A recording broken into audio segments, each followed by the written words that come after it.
Hey everyone, welcome to Cruise Blog. This is Angie, and today I'm going to talk about 20 mistakes I saw people make on my MSC Cruise. Let's get started.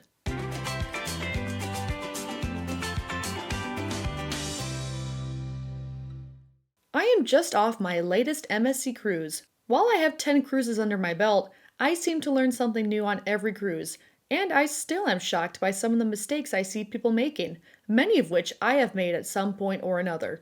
Whether you're saving money and time or making the most of your cruise vacation, some mistakes can easily be avoided. There are several easy things to do beforehand to better prepare for your cruise and make the most of your time on board. Here are 20 cruise ship mistakes to avoid on your MSC Cruise. Number 1. Passing on the drink package. There is a myth among would-be cruisers that onboard specials for drink packages will be much better than pre-cruise prices listed on the cruise planner. However, after 5 cruises with MSC, I have never seen the drink packages go on sale once on board, and they are always cheaper pre-cruise, usually 15 to 20%. That's a lot of savings for one of the most popular cruise add-ons. Number 2. Not researching cabin location and type when booking. While you can save money by letting MSC select your cabin, many people opt to pick their own. I'm a light sleeper and don't want to be exhausted during my vacation because my cabin is located under a nightclub with pounding dance beats. My other least favorite is the sound of deck chairs being rearranged in the middle of the night. To help you figure out if your cabin is in a good location, check the MSC website. The cruise line posts deck plans for all of their ships. For those who are noise sensitive or want to be close to elevators, it's advisable to look at where the cabin is located and what is around it, both above and below. Also, checking if it is a connecting cabin is important. The doors between those cabins tend to leak more noise than solid walls.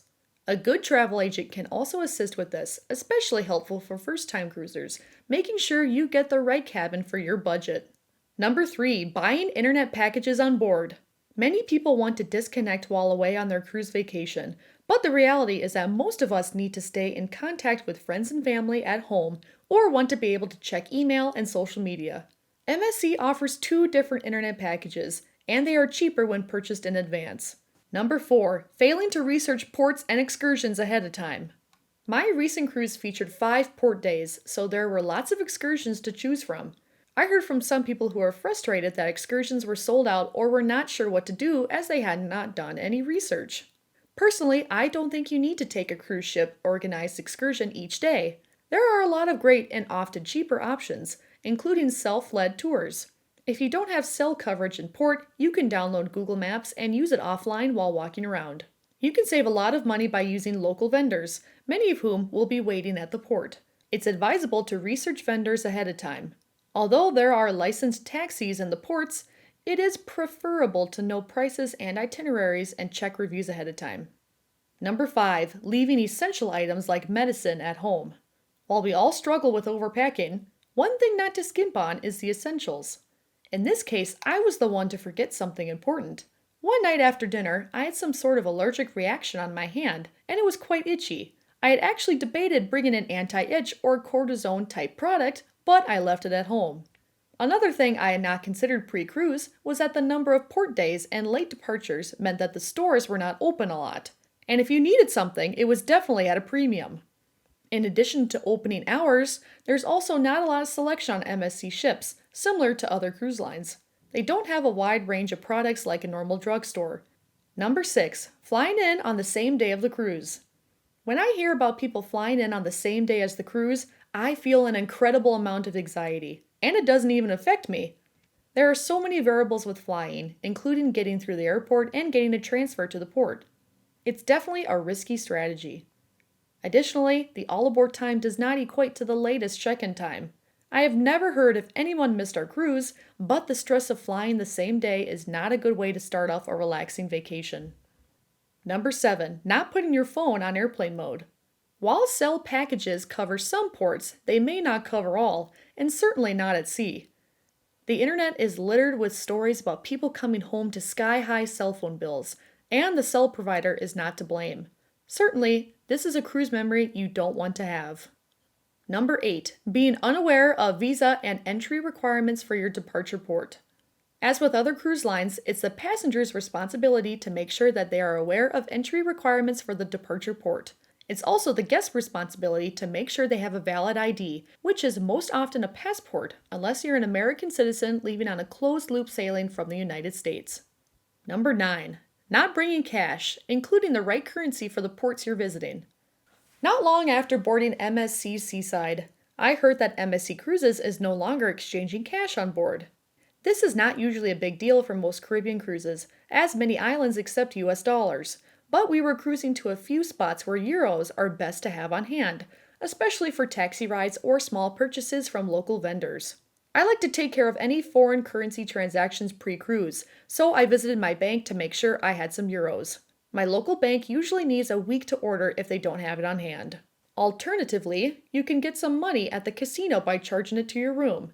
You can then cash in your chips for euros. Number 10. Arriving at the port unprepared. Sometimes there is no Wi-Fi at the port. Although I love the modern convenience of a cell phone, I have all of the important things printed out in a folder in a Ziploc bag. On my cruise, I saw people fumbling through their phones, looking through different pouches and bags. I may be a bit old-fashioned this way, but it is the best way to stay organized. Number 11. Not using a good travel agent. I need to preface this by saying not all travel agents are created equal, but a good one can make the process so much easier.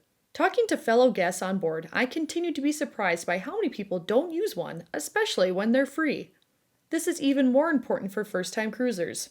For my first cruise, I had no idea what ship, cruise line, cabin type, or itinerary to book. A travel agent can guide you through this process, facilitate the payment process, help you book things, and answer any questions you may have. The single best thing about a travel agent is the help you can get when things go wrong or you need to change something. They will call the cruise line and deal with it, rather than you. Number 12. Neglecting to use AirTags. Part of traveling these days is the possibility of flight delays and lost luggage. Last year on the way home from a cruise, my luggage was hiding at the Montreal airport when our flight was canceled. Thanks to my AirTags, I was able to show the Air Canada representative where it was, and he located it. I have the same feeling with a cruise ship. The luggage tags don't look 100% fail-proof, and I always feel better knowing that I have an AirTag in my bag if for some reason it does not find its way to my cabin. Number 13. Not understanding what perks come with the cabin and experience level. Not all cabins are created equal, and some come with added benefits that not all cruisers are aware of. There are a lot of options with MSC Cruises, and it can be confusing figuring out what is what. MSC has a number of cabin options, including inside, ocean view, balcony, suites, and yacht club suites. The yacht club provides the most all-inclusive experience with many benefits, such as a premium drink package and internet to name a few. On top of that, MSC allows its guests to add on different experience levels. Bella is the most basic and offers the lowest cruise fare, but you can also pick Fantastica, which lets you select your cabin location. Number 14. Missing out on MSC's Status Match program.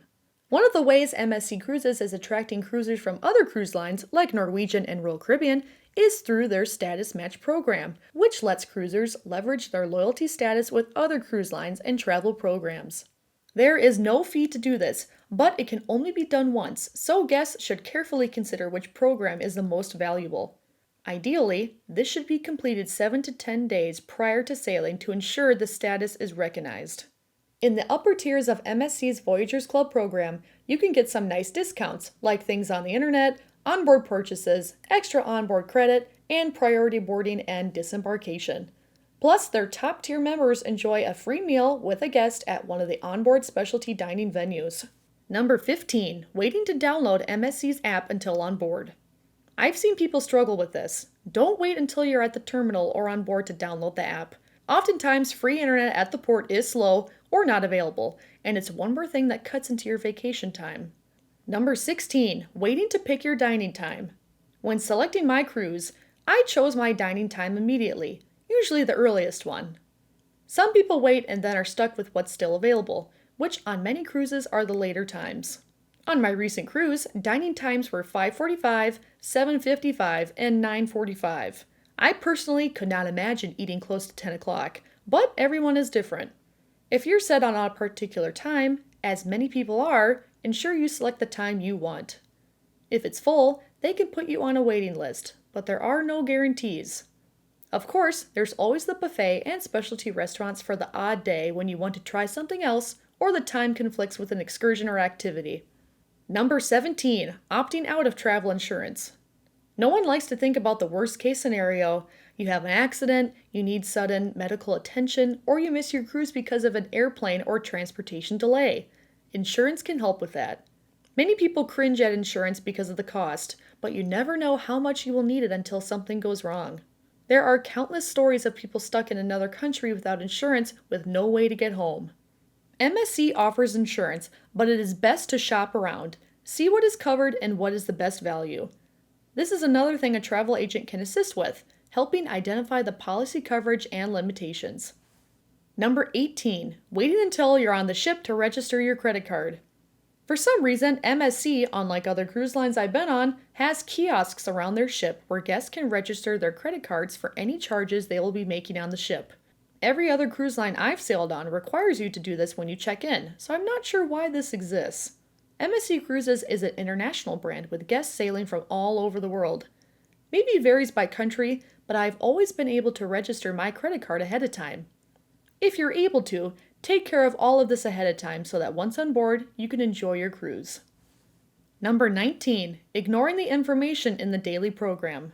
The daily program is a fantastic source of information that includes everything from what the weather will be like to the all-important details about all aboard time and rules to follow in ports. Details on formal night, deals, fun activities, entertainment, restaurant opening hours, and group meetups are all highlighted in the daily program, as well on the MSC For Me app. Number 20, under or overpacking. Most people fret about what to bring on a cruise. While in our daily life, we usually don't change more than once a day. On a cruise, it can be a couple of times for excursions, activities, an evening gala, or theme parties. This tends to lead to overpacking. One thing most people need to think about is what they will be doing and being prepared for all the elements.